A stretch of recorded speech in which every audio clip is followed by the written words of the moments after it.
I mean, things were kind of all against us in the arc. The ground was kind of the only thing in our favour. The draw was obviously a little bit tricky, but I was really proud of Kazeem. He ran a phenomenal race, and he finished sixth, and it just kind of shows the quality in the race. And I think it was an exceptional renewal of the arc, and I was really pleased with him. We had a tough trip round, really. We just had to drop in from our wide draw, and the slow pace didn't really play to our strengths.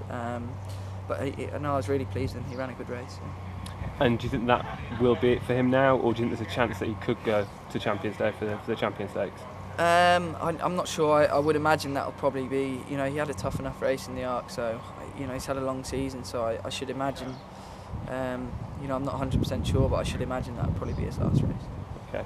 And exciting times for you. Obviously, you're now the newly retained rider for Prince Khalid Abdullah, and one horse that you've obviously ridden is Kingman. Very exciting prospects. He was going to be Dewhurst bound, but I believe he's not going to run again this season. Is that true? Yeah, from what I'm told. Obviously I only sat on him once down in Sandown, and I was really pleased with him. He could only beat the horses in front of him.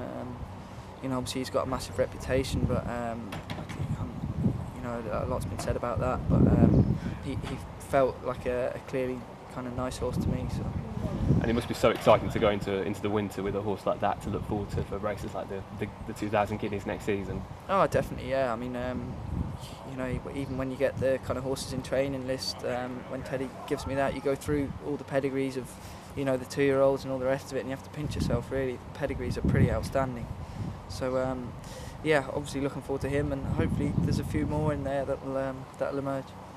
And can I just ask you one horse that you're looking forward to possibly riding on British Champions Day? You could find yourself teaming up with Hot Snap, for example, in the Fillies and Mares race. Yeah, Hot Snap will obviously be the one I'm mostly looking forward to. I had a chance to sit on her a couple of weeks ago, and she didn't do much. Just had a nice blowout, but I was pretty pleased with her. She'll go into the race in pretty good form. Yeah.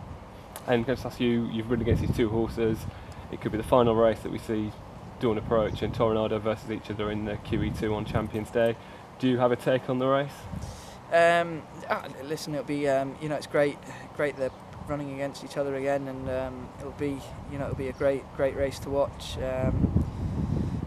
Obviously they're two pretty high class horses, and it'll be a tough one to call. So I'll just watch, I'd say.